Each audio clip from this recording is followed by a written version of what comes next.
Personajes en blanco sobre negro. Un programa de José Manuel Rosario. En Onda Góngora. Bienvenidos.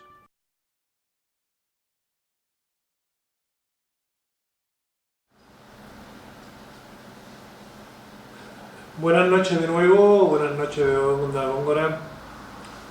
Y volvemos con personajes de blanco sobre negro.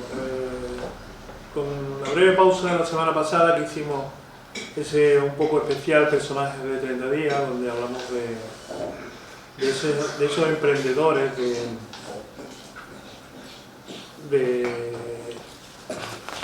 de esas personas jóvenes que también se meten en negocios. Ahora volvemos al tema de la cultura y volvemos con un gran miembro de la cultura de Córdoba, con un referente en muchos sentidos de Córdoba, como es Luis Celorio. Buenas noches, Luis. Buenas noches. ¿Qué tal? Luis Celorio, para el que no lo conozca, que es difícil, es un hombre de la cultura. No podemos hablar de otro concepto. ¿Y por qué? Porque se ha dedicado a hacer diseño publicitario, se ha dedicado a crear conceptos de promoción de ciudad, se dedica a pintar, esculpe, obras suyas podemos verla en muchísimos sitios, entre otros sitios, al otro lado del río, aquí cerquita, muy cerca de la Esperia tenemos obras suyas.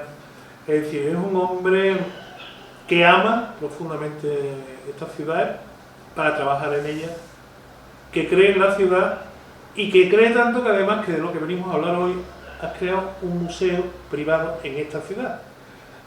Hay que echarle ganas, Luis. Cuéntanos un poquito, Luis. Buenos días, buenas noches de nuevo. Bueno, eso es lo que me dice todo el mundo, de cómo he hecho esta locura, ¿no? Bueno, yo no creo que sea tan descabellada la idea. Montar un museo en una zona patrimonio, que en la zona patrimonio de la humanidad precisamente, intramuros, que es en mi casa hasta ahora. y bueno, en parte yo el tema patrimonial lo conocía bastante por esto que tú has comentado. He trabajado en avanzadillas muchas veces de los grandes proyectos de la ciudad. Por ejemplo, el más lejano en el tiempo sería el dossier de Patrimonio de la Humanidad, pues que me tocó hacerlo a pie de calle, pues con el equipo que tenía de fotógrafos y tal, para completar el dossier que luego se presentó y bueno, que ganó. Pero también me ha tocado hacer el río, me ha tocado hacer el plan Renfe, todo, o sea, quiero decir, los sitios de ciudad, muchas veces por una cuestión de la profesión de comunicador o de publicista, pues bueno, caen en las manos y el primero que empieza a funcionar suele ser el comunicador. Claro.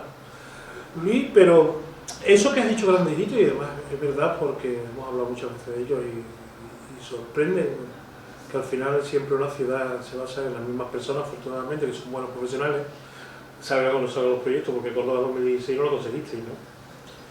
Bueno, yo inicié el proceso en la comunicación, porque además desde la empresa que yo estaba, yo dirigí el logotipo, era un trabajo de equipo, pero se ganó en un concurso. Sí. En esa etapa, pues la lógica era que la empresa que lo gana sigue durante un tiempo por lo menos funcionando. Claro.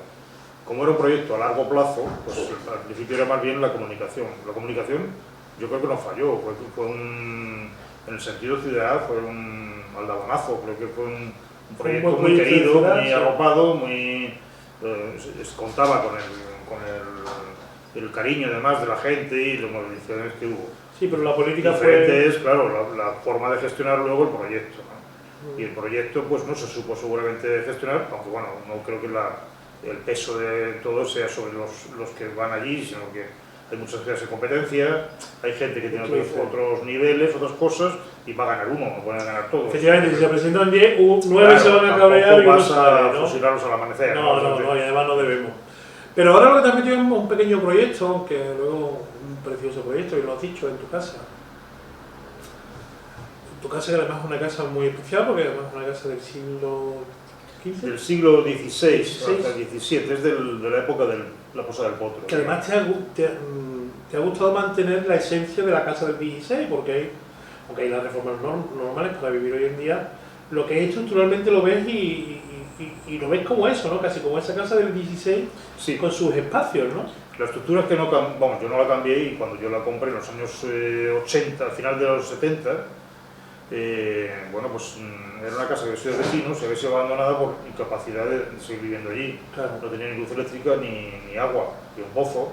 Y bueno, había unas ciertas partes en ruina, que yo era un desastre, y ya ni siquiera las criaturas podían pagar un alquiler bajo, no había mucha zona en ruina. O sea, el casco histórico en los años 80 se tira mucho casco histórico, claro, de casas que están sin mantenimiento. Sí, que no han tenido capacidad de mantenerla. Pero a su vez, la pobreza, digamos, fue la suerte para esa casa en el sentido de que no cambió las estructuras, porque no había dinero para cambiarlas. Cuando hay dinero a veces se acometen cosas irrecuperables. Y eso fue lo que tú viviste, la suerte que tú tuviste. Claro, ¿no? porque era muy fácil devolver a la pequeña obra que hubieran hecho los vecinos, era fácil devolverla a su sitio. ¿no? Si habían abierto un hueco, una pared, se podía cerrar. Se podía cerrar fácil porque no había hecho mucho más. No tenía capacidad de cambiar la estructura, digamos. Pues es verdad que esa casa y la casa de al lado, efectivamente, porque tienes dos puertas, has creado un museo del agua, un museo de interpretación, que tú llamas un museo de interpretación del agua. Porque realmente tú haces un recorrido a través del concepto del agua y de la ciudad. Por varias razones. Exactamente. Primero, aunque yo muchas veces digo que es un museo, también coloquialmente hablando, pero la palabra museo en algunos conceptos nos queda un poco ya antigua en la forma de uso. Es decir, yo quería que el visitante se acercara a las piezas, se acercara a los conceptos, que tocara muchas de las cosas, y también el hecho que sea guiada la visita, guiada pero contrastada, es decir, que tú puedes parar en un momento, te pregunta alguien algo, contestas, se establece una especie de diálogo, pues se aleja un poco de los usos y costumbres, digamos, de lo que es un museo tradicional, una vitrina que te impide pasar la nariz más allá de un umbral, no puedes tocar ninguna cosa sin que salte la alarma, el no sé qué. Pero sobre todo el primer punto importante de ese centro es ese paseo, es decir, ese paseo donde están en cada momento dándote la información de lo que estás viendo, es decir, claro, eso es lo primero que te separa del museo tradicional, ¿no? Entonces, es decir, bueno, va a haber una persona junto a mí, que desde que me coge por la puerta, otra gran ventaja es que son grupos muy pequeños los que admite el museo, por las características del mismo, con lo cual 10-12 personas más. Sí, más o menos. Sí, esas 12 personas van a estar muy cerca de la persona que le está hablando, le va a estar informando y le va a estar diciendo qué es cada cosa que allí, y les puedo asegurar que tiene piezas increíbles, es decir, y que en cantidad hay piezas de siglos distintos, de momentos distintos y cosas que hemos visto siempre pero que no sabíamos lo que eran, ¿no? ¿Verdad? Cuéntanos un poco el recorrido cuál es, porque esa primera sala es curiosa, la primera sala donde está esa Villanori, esa cosita, bueno, la forma de elevar el agua. La primera sala es la más fuerte, digamos, y también la más densa, ¿no? Es decir, ahí es donde se dan los conceptos generales más amplios, ¿no? Es el abastecimiento del agua a partir de la ciudad romana. De hecho hay restos romanos, hay una alcantarilla romana, que además se ve, una cloaca, vamos, y un resto de la muralla del siglo I. Entonces hay una alcantarilla en la primera habitación sencillamente porque fue una casa, o sea, fue una calle aquello, la calle interior de la muralla, que se ha ido amortizando, como dicen los arqueólogos, ¿no? Y hay otra serie, tengo un aljibe, tengo pozo, tengo una serie de restos del agua muy interesantes. Eso quizás fue el punto de equilibrio donde yo al final decidí hablar del agua, porque tenía una idea de hacer un museo etnográfico, a secas, tenía muchas piezas y tal, pero al final eso fue lo que inclinó la balanza, y creo que además acerté en el sentido de que es un museo específico, dentro de lo etnográfico es muy específico. Y es más interesante. En esa primera sala incluso tienen la forma de elevar el agua, ¿no? Si mal no recuerdo, hay un instrumento allí a la derecha más o menos. Hay un lateral, bueno, todo el museo hay una idea que subyace, digamos, en general, que es la preocupación por conseguir el agua y la forma de cuidarla y obtenerla, mimarla, claro, la angustia de no tenerla, o sea que todo eso subyace en las explicaciones, ¿no? La gente va viendo, claro, qué dificultades se encontraban en mundos anteriores para tener una vida normal de relación con el agua, ¿no? Por eso un sector está la preocupación de sacar el agua debajo del suelo, la elevación, o bien de ríos o elementos muy abajo hacia arriba, ¿no? Entonces se inventan ese de máquinas desde los griegos, que las llaman en principio máquinas simples, que luego se van siendo más complejas cuando se juntan una con otra. Y esas máquinas, que el origen fue elevar el agua, hacerlo más fácil, el acceso, pues acaban convirtiéndose en máquinas para elevar piedras, máquinas de guerra, pero muchas de las catedrales que conocemos se han hecho con ese tipo de máquinas, ¿no? O sea, esa maquinaria ha dado al final, se ha ido evolucionando hacia otras variedades, Claro, mismo tipo de máquina que se usaban siempre con cuando el tú agua, ¿no? juntas una polea o carrucha, como vemos aquí, un torno horizontal, Sí. una rueda y tal, al final consigues una pieza, una grúa, Claro, junto que te con una permite la palanca, elevación que de lo que permite sea, elevación ¿no? de pesos muy grandes. Después pasamos a una segunda sala. Yo digo que es la sala peligrosa, les voy a explicar por qué. Hay que tener mucho cuidado porque es que como te gires te puede llevar por delante cualquier piedra, porque hay una cantidad inmensa de cántaros, cantaleras, de botijos, tienen un montón de cosas de distintas épocas, de distintos momentos, pero sí hay una cosa muy importante, muchos de ellos cordobés. Sí, bueno, como yo llevo aquí 40 años, vamos, yo me considero mucho más cordobés, aunque nací en Madrid, pero vamos, me considero cordobés, también tengo, mi madre era de Córdoba. Entonces, claro, esa labor de hormiguita que ya hacía en Madrid, en el rastro un poco, pero ya con más potencia y más tiempo en la ciudad, pues claro, yo adquiriendo cosas que afortunadamente luego han revertido. Es decir, el problema de un coleccionista es que al final se lo queda en su casa y no se lo enseña a nadie. No sirve para nada, claro. En mi caso, afortunadamente, toda esa labor de búsqueda, que es bastante amplia, pues ha servido al final para colocarlo, ¿no? Entonces, por ejemplo, tengo 3 ejemplares del cántaro de Córdoba, un cántaro absolutamente casi imposible de encontrar, porque las alfarerías desaparecen en las ciudades antes que en los pueblos, porque viene el agua corriente, entonces claro, la función desaparece. Piezas muy especiales. Luego tienes orinales también, incluso. sí, Si no bueno, eso es la parte de la higiene. Que sí, en el mismo espacio. Claro, la cerámica es un elemento fundamental en unas épocas. Es decir, claro, desde las tuberías de suministro del agua, los atanores que eran de cerámica, a casi todo, ¿no? Prácticamente la cerámica, hay una riqueza, bueno, en este país y concretamente en Andalucía, la herencia musulmana, digamos, de la cerámica es tremenda. Bueno, pues ahí tienes un montón de, eso que tú dices, de productos de la alfarería, un montón de variedades distintas, incluso, si mal no recuerdo, si alguna cosa se me va, tú hablas incluso de productos específicos para bodas. Hay algunos productos, algunos materiales que eran para bodas nada más, que se elaboraban precisamente para esas bodas, ¿no? Hay una cerámica para el noviazgo, para la pareja, para el noviazgo, digamos, ¿no? Para, sí, para el compromiso, digamos, ¿no? Una cerámica que está en toda la península, es decir, desde las ollas de novia, cántaros, jarras, hay una serie de cacharros, digamos. Que técnicamente son específicas. Son específicos para llevar el compromiso, hacerlo público, digamos, ¿no? Al tú regalar una pieza, una jarra normal para ver, pero si es una jarra especial, con una decoración determinada, pues claro, llama la atención. Eso significa que todo el mundo que la ve en un sitio expuesta se da cuenta que es una cosa especial. Es decir, ha habido algo, ha sucedido un hecho. Claro. Hay un cántaro de novia que es más profundo todavía el significado, es decir, es la mujer la que va a por agua a la fuente, o los niños en todo caso. Los hombres no van nunca, no se ven fotos prácticamente de hombres en la fuente, ¿no? Entonces, el significado es que de ir con el cántaro a dársela a la familia, a tu padre, en definitiva, van a cambiar a dársela al novio, futuro marido. Entonces hay una situación, digamos, ahí. Y ese cántaro ya se modifica, es decir, ya como es el del novio, es distinto al de la familia. Ese cántaro es tan chocante, que está súper adornado, tiene una corona, claro, si tú vas con una pieza tan especial y todo el mundo lleva un cántaro normal, pues claro. La gente sabe lo que vas tú a llevar. La redundancia es el cante con el cántaro. O sea, Claro, ¿cuál sería de esa segunda sala, cuál dices tú, o piensas tú que puede ser la pieza más sorprendente? Le puede llamar la atención. Yo hay varias piezas que me sorprendían. Hay una pieza muy curiosa que es el botijo griego, que llaman los chupacharcos. Es una especie de... es como un botijo redondito, digamos, sí, pero tiene una trompeta de barro que le llega hasta el suelo del botijo, ¿no? Y tiene una boquilla para aspirar. Entonces se enchufaba la trompeta esa, se metía en un resquicio, en unas rocas que hubiera llovido, que el agua estuviera clara, y se absorbía con la boquilla para obtener una carga de agua. Es decir, eso es el símbolo o el ejemplo más exagerado, digamos, de apurar el agua en cualquier circunstancia y en el momento que se encontrara y la cantidad que fuera. Claro, y si mal no recuerdo también tenías de distintos pitorros, ¿no? De varios pitorros a la vez, que comentabas tú que era porque cada uno bebía de su sitio, ¿no? También por higiene casi, ¿no?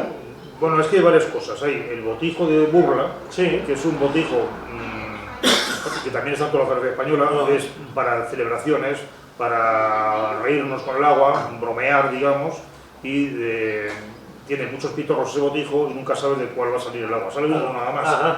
Entonces, claro, mojas al de al lado o sale total, entonces ese es el divertimento, pasarse el botijo de unos a otros para ver quién se Es como un juego, ¿no? También hay jarras para comprobar la capacidad intelectual, digamos, es decir, jarras de trampa que para echar el agua sin que se rebose hay que tapar una serie de agujeros estratégicos con los dedos, entonces es una adivinanza, en definitiva, son formas de jugar con el agua, ¿no? Pero luego, tú comentabas el... Ese botijo con Mario Pitorro, yo me dormí y tú bebes el tuyo, ¿no? Sí, bueno, es que eso no es un botijo, es una jarra. O una jarra, perdón. Esa es la jarra de picos. La jarra de picos o alcarraza es una jarra muy tradicional, una jarra se ha representado en el barroco, en muchas pinturas. Sí. Julio Romero tiene un cuadro precisamente que es La niña de la jarra, que es doblemente, porque la jarra de novia es una alcarraza también, tiene picos habitualmente. Entonces, Sí. la niña que sujeta la jarra es una jarra de novia de Andújar.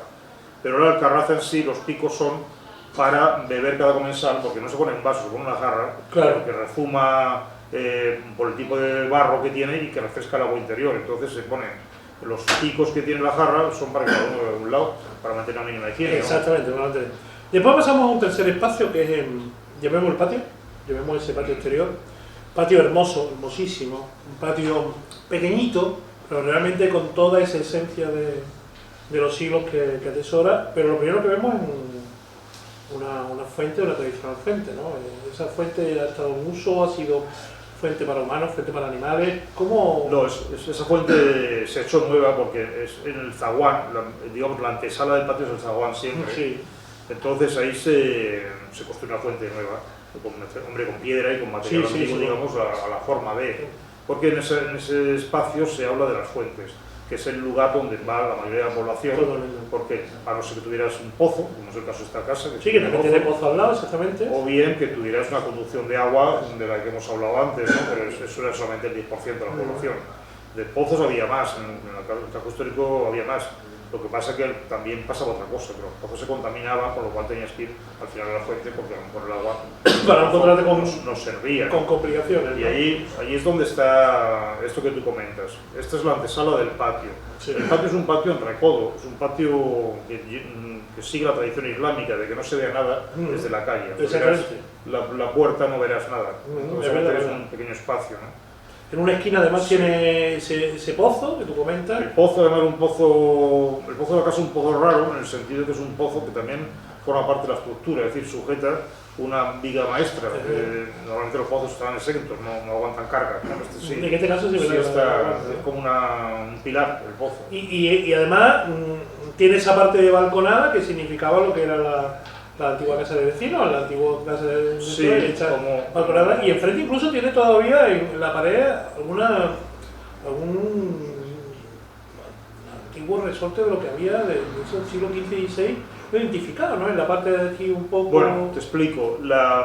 Como he comentado antes, era muy normal en el XVI, en el XVII, hacer las casas en corrala alta, las habitaciones se comunicaban por arriba y era voladizo. Entonces es igual que el potro, básicamente, en una escala más pequeña. Efectivamente.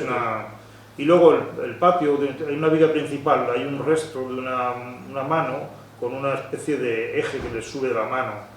Investigando y viendo documentaciones, comprobé que es un símbolo de la Inquisición. Esa casa fue cárcel de mujeres en la Inquisición. Hace 1600 o así estaba ocupada. Y de hecho me encontré un ladrillo 1634 con la documentación de la fecha, ¿no? No recuerdo el nombre de la historiadora porque hablé con ella hace poco y claro, te consta que fue cárcel, se llama cárcel perpetua y era una cárcel para el condenado ya que cubría, normalmente eran 2 o 3 años, no era más, pero bueno, se llamaba así y estaban separados hombres y mujeres, lógicamente. La Inquisición no tenía, aparte de la Alcázar de los Reyes, que era donde era el tribunal realmente, donde se ajusticiaba, o se impartía la justicia primero, por decirlo de alguna forma. Sí, bueno, aquello que se hacía, ¿no? Esa justicia que se hacía entonces. Pero luego, una vez que tenían condena fija y pasaban a otros lugares, y es que no se cabía, por lo visto, en la Alcázar. Entonces, tenían compradas algunas casas determinadas para que siguieran haciendo eso. Aunque también creo que había un régimen semiabierto, es decir, para no darle de comer, los hacían trabajar porque luego exactamente, vete por la noche a dormir, sí, bueno, el régimen de tercer grado, ¿no? Que sí, una cosa decía, parecida, ¿no? Sí. Exactamente, con la diferencia no de que para salir, pagarte, para no pagarte, ¿no? Bueno, después pasamos a otro, ya un espacio mucho más actual en el sentido del agua, si mal no recuerdo llamábamos de aguadores, ¿no? En el que tienes al final el aljibe, que además lo del aljibe al final me sorprendió que comentaste que se llena y es el agua que necesita esa casa para el año completo. Es decir, ese es el concepto. Es decir, sí. ese aljibe está perfectamente diseñado para eso. Es decir, para cuando se llenara, fuera el agua que necesita esa estancia durante un año, ¿no? Siempre más o menos, claro. Bueno, esa sala tiene dos cosas. Lo que tú has comentado, el aljibe del fondo, Sí. lo explicaré, son dos en realidad, y se ha dedicado a los oficios del agua, sobre todo destacamos dos, que son las lavanderas y los aguadores. Sí. Entonces, las lavanderas no es un oficio en sí mismo, las mujeres efectivamente lo ejercen, son las únicas que lo ejercen, y comparten su ropa normal con otras que le ponen para lavar y están todo el día lavando. Un oficio, bueno, como he dicho antes, muy sacrificado. Hay un cuadro, una reproducción de un cuadro del Prado, que es la lavandera de Manzanares, y ahí se ve que van las lavanderas en grupo, llevan al niño, está dormido en una artesa, llevan la comida, es un pequeño infernillo allí, un fogoncito de un carbón, y está todo el día lavando, tendiendo, y tiene un oficio súper sacrificado, ¿no? Luego pasamos al otro oficio, el de los aguadores, que en sí es un gremio, es decir, aquí sí es un tema de género, digamos, ¿no? Como gremio tiene todos los rigores que no tienen las lavanderas, las lavanderas no están contratadas, no tienen ninguna... tiene todo el prejuicio, pero tiene el beneficio de no tener... El aguador es un gremio. De hecho, Madrid hasta el siglo XX pues tuvo cerca de 1000 aguadores, que con ese potencia te puedes imaginar que hay huelgas de aguadores, están documentadas en Madrid, cuando... Y que no llevaba a cabo, que no había para nadie. Paralizaban la ciudad. Exactamente, ¿no? El aguador es también un personaje curioso porque está muy fragmentado, si es de carro, de burro, si es de sí, mucha variedad de variedades, incluso el ambulante, ¿no? Eché yo en falta en esos aguadores, no sé por qué, igual es porque no vienen a cuento, los aguadores que se usan habitualmente en la Semana Santa. Esos aguadores son también tradicionales, es decir, bueno, además, por lo menos, yo lo recuerdo en Sevilla, tenían una forma distinta de llevarlo y un concepto distinto. Es que existen cántaros de aguador de Semana Santa. Sí, son cántaros de costalero, digamos. Exactamente. Sí, la alfarería, como antes he indicado, es también muy especial. No hay un cántor igual, aunque se parezcan. Son distintos. Yo tengo ahí una colección de cántaros de la provincia y todos son diferentes. En el asa, en la boca, cualquier cosa, ¿no? En la panza, lo que sea, ¿no? Entonces, ¿pero era porque realmente el pueblo quería tener su cántaro distinto al del otro lado? No, ¿o era simplemente porque era por tradición? Era por el concepto gremial también, porque el orgullo de ser de un gremio te condicionaba que tú hicieras las cosas muy bien. Tú puedes encontrarte, yo tengo en casa herramientas antiguas que tienen siluetas y adornos que no necesitan la herramienta. Pero lo tienen por adornar, por la ¿no? belleza, para incorporarle un elemento, digamos, la función está por un lado, pero la belleza también es importante, porque está contigo toda la vida. Sí, ¿no? que cuando vengan a verme en mi taller, que vean que tengo unas piezas bonitas, que trabajo con unos materiales atractivos, cuando hoy desgraciadamente en muchos casos los talleres y artesanos, que cada vez son menos, lo que mantienen son piezas muy normales y todo muy estándar. Además hay una competición sana, digamos, entre ellos, ¿no? A ver quién lo hace mejor. Claro. Y además, con lo distinto, pues además incluso ya, obviamente, como bien dice, ya llega hasta el siglo XX, tú en esa sala se incorpora ya bastante fotografía, ya hay bastante imagen, donde ya podemos incluso ver a aquellos aguadores y aquellas lavanderas, también las podemos ver un poco cómo trabajaban, porque digamos que de alguna manera, si el que hayamos visto alguna película en blanco y negro, incluso el que hayamos visto cine mudo, podemos recordar fotografías antiguas de claro. esos que han llegado. Ya el daguerrotipo funcionaba, la fotografía funcionaba, la hemos podido disfrutar, ¿no? Claro, igual que he ido acumulando piezas físicas, he ido también acumulando archivos fotográficos durante mucho tiempo. A veces de comprar un libro determinado para tener una sola foto de ahí y verlo, ¿no? Yo también recurro mucho al ilustrador. Hay un ilustrador cordobés, para más señas, que es Ángel Díaz Huertas, que es un magnífico ilustrador, que tiene muchísimas cosas en la representación, porque es un gran documentalista al final, porque el ilustrador, en muchos casos la fotografía era muy mala, la reproducción, entonces el ilustrador es mucho más bella la imagen, pero prácticamente no inventa. copia lo que ve, no tiene, Sí, ve un tema... es un documentalista en realidad. Que es la parte importante que además te interesa más, ¿no? Bueno, pues hacemos el aguado, llegamos y vamos al aljibe. Cuéntame esa parte. El aljibe... Hay que tener de los sitios más emblemáticos también de tu Sí, espacio. hay que tener en cuenta que toda el agua era necesaria. Entonces, el agua de temporada de lluvia era necesaria porque luego en verano no vas a tener mucha agua, igual que es necesario el pozo subterráneo, el pozo de agua subterránea, es necesario el que viene de arriba, de lluvia. Nadie renunciaba, como hemos dicho antes en el caso del pequeño botiquillo, ¿no? Y todas las aguas, porque te puede fallar, puede suceder que se corrompa el agua del aljibe o puede ser que se corrompa el agua del pozo. Entonces tienes una segunda oportunidad o un segundo elemento que evidentemente que te das cuenta. También existen efectivamente de los manantiales de la sierra, todo eso, las conducciones que dan al final agua a las fuentes. Pero claro, fíjate, la pluviosidad media al año en Córdoba son 540 metros cúbicos. Yo hice el cálculo de la capacidad de carga del tejado, de los dos tejados que vierten en el aljibe, y está muy similar al agujero, o sea, a lo que es la potencia de carga del aljibe.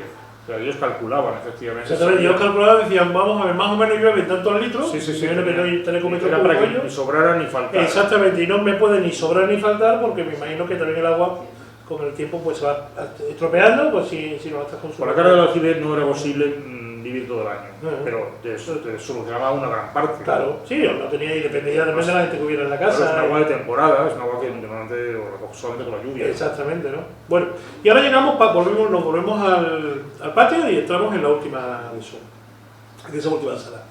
O sea, esa última sala pequeñita también tiene, pequeñita pero con muchísimas cosas, cuéntanos un poco, porque tiene muchísimas cosas informativas ahí. Bueno, vamos a ver, el discurso del agua es un discurso muy transversal, claro. Llega a todos lados como la misma agua, así llega por la gravedad que llega a todos lados. Sí, sí. Ahí en esa sala es un poco un punto de reflexión, también comento un poco los patrimonios de la ciudad, son 4 patrimonios, tenemos que estar muy orgullosos de esa cantidad, no todas las ciudades pueden decir lo mismo, ¿no? Entonces, claro, yo quería hacer alguna referencia al río, algunas formas de comportamiento, el río en la ciudad, los patios, la limpieza de la casa, el blanqueado, cosas donde el agua interviene y bueno, a veces más de una forma muy íntima, más doméstica y otras formas mucho más. Hay unas fotos concretamente del río que están tomadas desde cada puente. El puente de San Rafael está a punto de inaugurarse, se inauguró en el año 53 y dan una idea, una visión periférica, digamos, pero muy amplia de lo que era la ciudad en ese momento. Y pues, no se parece nada a la de ahora. Claro, no tiene nada que ver, ¿no? Obviamente, la ciudad ha evolucionado, la ciudad, aunque muchas veces nos quejemos o no nos quejemos de eso, sí es verdad que la ciudad afortunadamente evoluciona. Y esa casa del agua, que recuérdanos dónde podéis conseguir esta información, que es ¿cómo se llama la página web tuya? La página web es casadelaguaportillo.es. Exactamente, ahí tienen toda la información, tienen teléfono, tienen correo electrónico y tienen bastante información. Pues eso, para que la gente pueda ver y disfrutar de algo primero nuevo, porque Luis, del que sé que ya no hemos consumido casi la media hora y no hemos podido ni hablar de su obra, ni hablar de su pintura, pero yo como lo conozco a Luis, otro día lo engancho y venimos a hablar de su obra. Es que yo quería que hablara, me interesaba mucho que hablara del agua porque creo que ese museo merece mucho la pena. Creo que el museo tiene que ser conocido por todos los cordobeses y por todos los visitantes de Córdoba. Es algo que debe empezar a entrar en las rutas. Yo incluso diría unas rutas biculturales, no es bi por la personaje, sino porque son aquellos de verdad que les interesa la cultura y les interesa Córdoba desde otro punto de vista. Y esa casa debe estar ahí porque, ya les digo, merece mucho la pena, Luis. Tienes cosas muy atractivas, son cosas que debemos de vivirlas. Y me imagino que estás en algún nuevo proyecto, por un poco dar esa puntada de lo tuyo cultural, de todo eso. ¿Qué proyectos tenemos en pintura y escultura que estamos preparando o ahora mismo en la casa te vuelve loco? Bueno, que me imagino que te tienes bastante enganchado. Ha habido un cierto parón en la actividad, porque claro, yo hago de todo, pero esto me ha pedido mucho tiempo, mucha dedicación. Ahora ya está más normalizado, ya se trata de hacer el circuito normal o más cotidiano, digamos, abrir y cerrar a media mañana, o sea, a las 2, así que cuando cierro, ¿no? Entonces ya tengo la tarde libre. y ya estoy empezando a volver a pintar con otro proyecto que tengo, pero vamos, tengo que hacer obra porque me he tirado un tiempo sin pintar. Sí, es que me imagino que eso te ha consumido el tiempo y tal. ¿Y la escultura cómo estás? Porque sabéis, estamos cabreados de tu última escultura, sobre todo aquellas relacionadas con el ayuntamiento, que te la han movido muchas veces, ¿no? Bueno, pero eso fue Eso es que no lo encontraba en sitio, esa ballena. La pobre. Vamos a ver, yo no quiero acusar a nadie, ¿no? Pero es evidente que la ciudad no tiene una política sobre las esculturas públicas, es decir, se van poniendo según libre albedrío, a veces aciertan en la escala y a veces no, como por ejemplo el grupo de Nerón y Séneca, que estaba en el ayuntamiento, que se pasó a bronce, pues bueno, en la zona del vial, la escala casi de la escultura es humana, luego se queda como una persona, no se ve. Claro. También es una escultura hecha, digo en este caso, sí, para peana, porque es un concepto anterior del siglo XIX, que las esculturas se hacían para elevarla, claro. El gran capitán, es decir, ahora tú imagínate que le quitamos la pena al gran capitán y tú te encuentras con un caballito. Un caballito y en medio con un sello montado, ¿no? Claro, estos son errores, digamos, porque no debe decidir solamente un profesional, sino que debe haber un conjunto de normas o de cómo hacerlo, independientemente de la libertad del arte, ¿no? Pero claro, las políticas culturales también hay que llevarlas a lo ¿Tu ballena ya la dejas en su sitio? ¿Tu pececito ya lo dejas en su sitio? El banco asiento este grande de unos 7 metros, pues bueno, ha cambiado 3 veces de sitio, no está mal la cosa. Y lo que pasa es que cada cambio, pues, aunque es móvil, no significa que sea... que haya que cambiarlo todos los días. Claro, y además sufren con las grúas y tal, pues el granito, al pincharse, al ajustarse, saltan las esquirlas y... Pero ya se supone que se va a quedar con esta, ¿no? No lo sé, ya no tienes claro. No tengo nada claro. La obra de Luis no hay también, malo, no es verdad. La obra de Luis sí merece también la pena conocerla. Creo que muchos de los que nos oís, de los que nos veis, no la conocéis, si no os recomiendo que cotilleéis mucho y veáis mucho por ahí, porque yo tengo que reconocer que a mí es una obra que siempre me ha sorprendido, que siempre me ha atraído, que siempre me ha llamado la atención, porque además es, sobre todo el trabajo del desnudo que haces, como lo haces, me parece fantástico y lo que más me sorprendió fue tu uso de grises y tu uso de eso que me llama mucho la atención, ¿no? Igual que me llama mucho la atención del color de Juan Cantabrana, me llama muchísimo la atención del desnudo a través de los grises, que me parece algo maravillosamente sorprendente, ¿no? Y eso es parte de tu obra, por supuesto. Tienes miles de obras, ¿no? Tienes miles de cosas y la gente debe conocerte. ¿Para cuándo la exposición? No lo sé, tengo que primero trabajarla, fabricarla, digamos. Porque no tienes casi obra, ¿no? Porque tienes casi obra... Te gusta llevar cosas nuevas, claro. ¿no? Entonces tienes que volver a...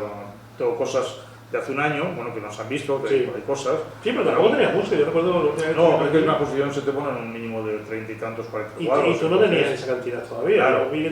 Tenías, pero no tenías una cantidad de importante. las historias, con una cosa que ve una exposición, es el trabajo posiblemente de 2 o 3 años, ¿no? Cuando sube una exposición, entonces la pintura es una cosa digamos, una artesanía en ese sentido tremenda, por lo menos la forma que... ¿Y cómo está el mercado del arte? ¿Se vende o no se vende? No me quiero que me digas cifras por supuesto, pero ¿se vende o no se vende? ¿O la gente con la crisis no compra o es un recurso para invertir? Si te refieres a la zona nuestra, en Córdoba no se vende nada. Tienes que vender fuera todo, ¿no? Sí. Todo lo que se mueven los artistas referentes ahora mismo hay una forma de hacerlo que es ir a ferias. Yo me he apuntado temporadas a ferias, pero claro, las ferias normalmente pagas tú el viaje o la parte del stand. Y después que tampoco tenemos galerías de arte. Claro, tampoco hay elementos que lo promocionan. Claro. A eso me refiero, es decir, que no está articulado, no hay una gestión que pueda llevarte al éxito, directamente, ¿no? Entonces, hay gente que ha optado por hacer de eso una profesión única. Yo en mi caso me he dedicado a muchas cosas. Sí. Reconozco que no he sido... No ha sido constante, no intencional, es decir, me gustan tantas cosas que he intentado, he disfrutado más haciendo más cosas que haciendo solo una, ¿no? Yo que afortunadamente por mis motivos conozco a bastantes de los artistas cordobeses, siempre te das cuenta también que sois muchos, no sois todos, pero sí sois muchos los que estáis en muchas cosas distintas. Por mis motivos, primero porque vuestra insatisfacción, en el sentido de decir, es que esto a mí solo no me satisface, yo necesito otra cosa más que me va a dar satisfacción. Por ejemplo, en tu caso, hacer pintura, hacer no sé cuánto, intervenir en proyectos culturales. Eso te da la satisfacción que tú necesitas, porque tú dices, aunque me fuera bien solo con la pintura, no me interesa, porque la pintura tiene que ser algo más de mi vida, ¿no? Así lo veo yo, sí. Sí, pero es que mira, pintar es muy intenso. Entonces, Tú no puedes aguantar 8 horas pintando lo que dice a pleno rendimiento. Entonces a la hora y media, las 2 horas tienes que dejar un rato, luego tal. Entonces, para pintar también, como para escribir, hay que nutrirse de otras cosas, hay que leer temas, claro, vivir, ¿no? También salir de la pintura para vivir otras cosas, para tú contar experiencias que ya habrás tenido, claro. o bueno, algunas te puedes inventar, ¿no? Pero evidentemente va de eso, ¿no? Sí, pero lo que tú Entonces, dices, si tú no tienes una experiencia difícilmente es lo vas a normal, es normal que, o por lo menos yo así lo veo, que tengas otras actividades que puedan enriquecer esta actividad, pero en mi caso ya te digo, no es la única. No sé si ni siquiera la más importante, es decir, que no tengo claro. Exactamente. Estoy en ello, pero como estoy en otras cosas. Bueno, yo era el director de museo, que ya te otra cosa que Claro, me faltaba. yo no sé. Has creado un museo, el director de museo. Tampoco me gusta. Bueno, buenas noches a todos. Luis ha estado con nosotros. Os recomiendo, de verdad, que lo sigáis porque merece a que todos los que están pasando por estos micrófonos vayáis conociéndolo. Porque... vale, sí. Ahora volveremos a decir, aquí el coordinador me está diciendo que digamos otra vez la página web, me imagino que lo que me está diciendo.